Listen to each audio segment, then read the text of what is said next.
Magandang araw po sa inyong lahat. Narito na po ang pinaka-latest nating update sa magiging lagay ng panahon ngayong araw ng Miyerkules, September 24, 2025. So kasalukuyan nga po ang bagyong ating minomonitor na si Bagyong Nando ay kasalukuyan huling namataan sa 519 km west of Burgos, Ilocos Norte.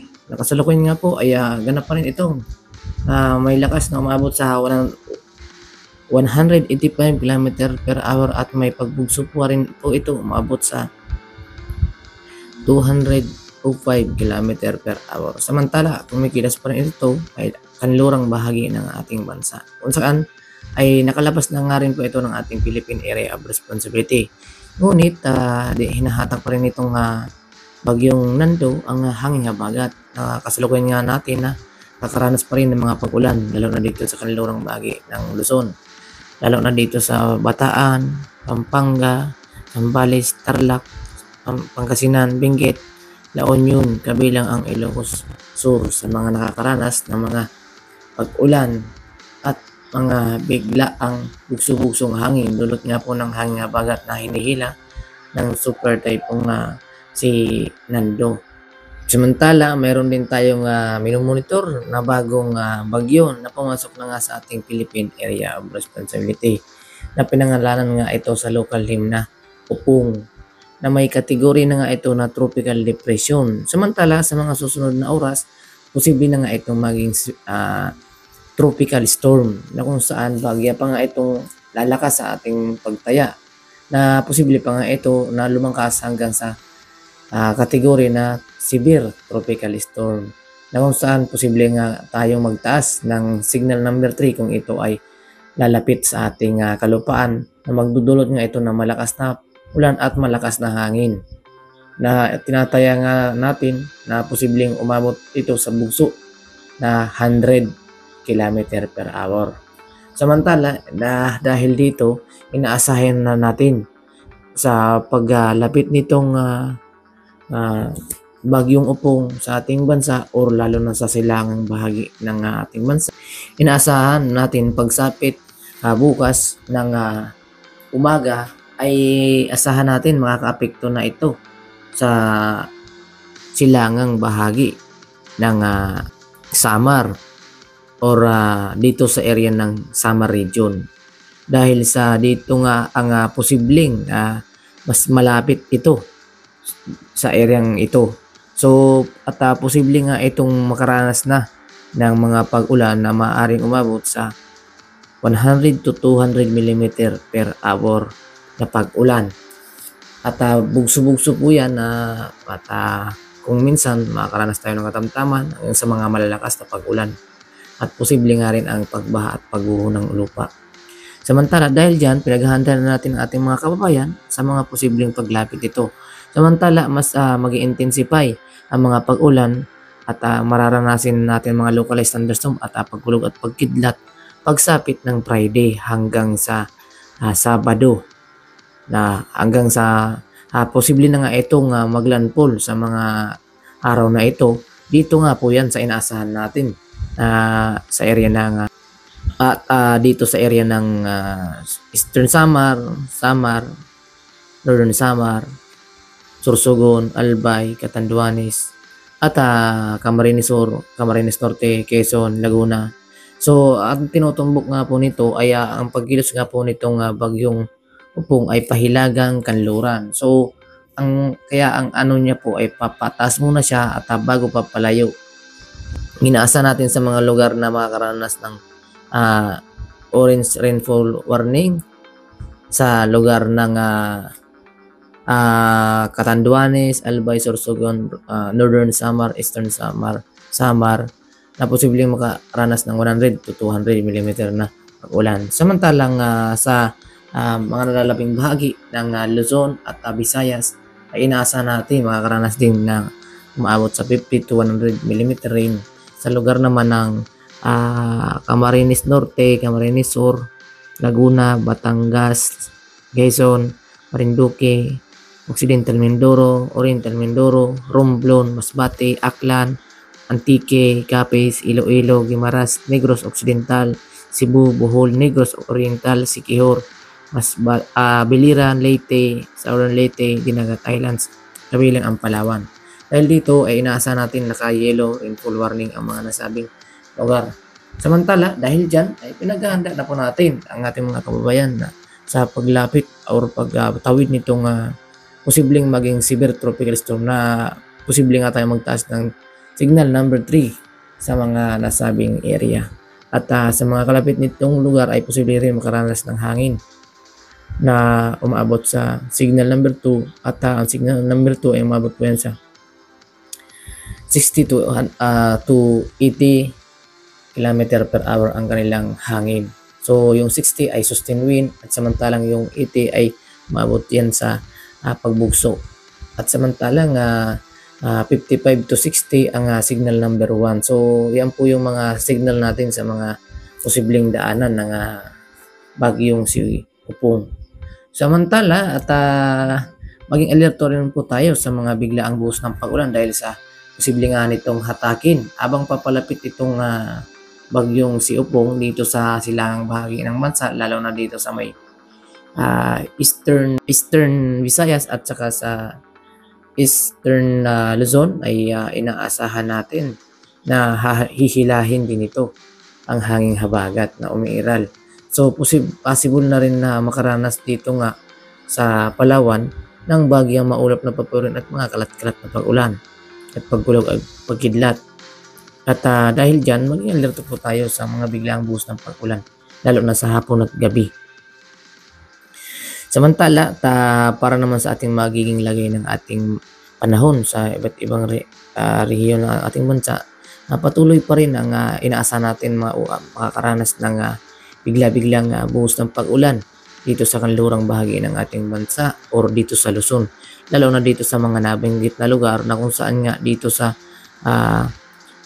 Ilocos region ay posible pa rin makaranas ng 50 to 100 mm na nakataas ang yellow rainfall warning. Lalo na dito rin sa La Union, Benguet, Pangasinan, Tarlac, Pampanga. At kabilang nga rin dyan ang Occidental Mindoro at Palawan. At dahil dyan samantala at inaasahan pa rin natin makakaranas din ng 100 to 200 mm ang Zambales, Bataan na nakataas nga po ang orange rainfall warning sa mga nasabing dahil dyan at kahit na hindi po nabanggit ang inyong lugar na nakataas sa mga weather advisory ay possible pa rin po kayong makaranas ng mga biglaang buhos ng pag-ulan or isolated na tulad ng mga dulot po yan ng localized thunderstorm or mga thunderstorm. At dahil din po sa epekto rin ng hangin habagat na siyang nagdudulot ng mga maulap na paborin at mga kalat-kalat na pag-ulan. Samantala, improving weather na rin po ang mga nalalabing bahagi ng Luzon, lalo na dito sa area ng Bicol region at Quezon province. Ngunit dahil nga sa mayroon tayong binabantayan na masamang panahon or bagyo na may kategorya na nga itong tropical depression na posible nga sa mga susunod na oras ay posible na itong maging tropical storm. Kaya naman mas mag-i-enhance pa ang lakas nito na kung saan sa mga susunod ng araw magkakaranas na muli tayo ng mga pag-ulan at pagkulog at pagkidlat. Kaya naman na siyang magdudulot naman na magpapataas ng alaw ng ating karagatan. Kaya naman pati yung ating mga kababayan na mangingisda ay pinaghahanda na po natin na yung silangang bahagi ng ating bansa ay naka-alarma po yan. So, possible po sa mga susunod na oras or araw ay posible nang magkaranas ng mga pagtaas ng pag-alon sa ating silangang bahagi ng ating bansa. Kaya, maging alerto po kayo at updated para sa mga bagong update. At upang sa gayon malaman po ninyo ang kasalukuyang lagay ng ating panahon. Para naman sa magiging lagay ng panahon dito sa Visayas ay inaasahan pa rin natin ang maulap na papunan at mga kalat-kalat na pag-ulan lalo na dito sa kanlurang bahagi ng ating bansa or kanlurang bahagi ng Visayas. O samantala sa Palawan at dito sa area ng Aklan, Capiz, Antique, Iloilo, Guimaras at kabilang ni rin ang Aklan, ay makakaranas pa rin yan ng bigla-biglang buso ng hangin. Dulot nga po yan ng hanging habagat na hinihila ng bagyong or super typhoon na Nando. Samantala, dahil dyan ay asahan pa rin natin ang mga maulap na papurin at mga kalat na pag-ulan dito sa may area ng Negros at Negros Occidental, Negros Oriental dahil po sa hanging bagat. Samantala, sa mga lalabing bahagi ng ating bansa, possible na rin pa rin makaranas ng improving weather system na kung saan bagya tayo makaranas ng mga aliwalas na papurin. Samantala, pagsapit ng hapon at gabi, nariyan pa rin ang mga biglaang boost ng pag-ulan, dulot ng mga thunderstorm na kung saan nga po, kapansin-pansin nga po yung bagyong Upong na nagdudulot na ito ng maulap na papurin at mga kalat-kalat na pag-ulan lalo na sa hapon at gabi at dito sa silangan ng Visayas. Kaya naman sa Northern Samar, Eastern Samar, Biliran, Leyte, Southern Leyte at dito sa Bohol ay kabilang ang Sigor ay makakaranas na sila ng maulap na papurin pagsapit ng hapon at gabi dahil lalo na sa paglapit nitong si bagyong Upong. Samantala, dito naman sa maging lagi ng panahon, ito sa Mindanao, asahan pa rin natin ang improving weather system pagsapit ng umaga. So, makaranas pa rin tayo ng mainit na panahon. So, ngunit pagsapit ng hapon at gabi, mas lalapit na yung bagyong Upong na lalo na inaasahan natin makakaranas na ng mga kalat-kalat na paulan at maulap na papurin dito sa area ng Dinagat Islands at Surigao del Norte. At northern portion of Tagusan del Norte at Surigao del Sur. So, northern portion po. So, portion po nung nasabing lugar. Samantala, sa nalalabing bahagi pa ng ating bansa dito sa area ng Davao at northern Mindanao, kabilang dito sa may Sorsogon, Maguindanao at Lanao del Sur, possible pa rin makaranas ng improving weather system pagsapit ng umaga. So, nandiyan pa rin po ang mga localized thunderstorm na siyang nagdudulot ng mga biglaang pag-ulan lalo na pagsapit ng hapon at gabi. At maging alerto po sa mga kababayan natin dito din sa Tawi-Tawi, Sulu, Biliran at Zamboanga Peninsula. Kaya naman, dahil dyan sa mga nabanggit na mga weather system na patuloy pa rin na umiiral sa ating bansa, maging alerto lang po tayo at maging update sa mga bagong ulat panahon. At para naman sa magiging lagi ng ating kinagatan sa kasalukuyan nga po, at nakataas pa rin ang warning natin dito sa northern Luzon, lalo na dito sa may Ilocos region na kung saan bagya pa rin makakaranas ng mataas na alon ng ating karagatan dahil sa hila ng hanging habagat ng bagyong Sinando. So samantala kaya po inaasahan pa rin natin magiging mataas pa rin ang alon dito sa area ng Ilocos region tsaka sa Lawag. Dahil dyan na maging alerto lang po tayo kabilang din dito sa area ng Cagayan. So yan mga nabanggit na yan ay posible pa rin makaranas ng pagtaas ng alon. Kaya sa mga mangisda natin na nais pumalawat sa mga nasabing lugar ay ipagpaliban po muna natin lalo na doon sa mga maliliit na sasakyan pandagat dahil mas mapanganib pa rin pumalawat sa nasabing lugar.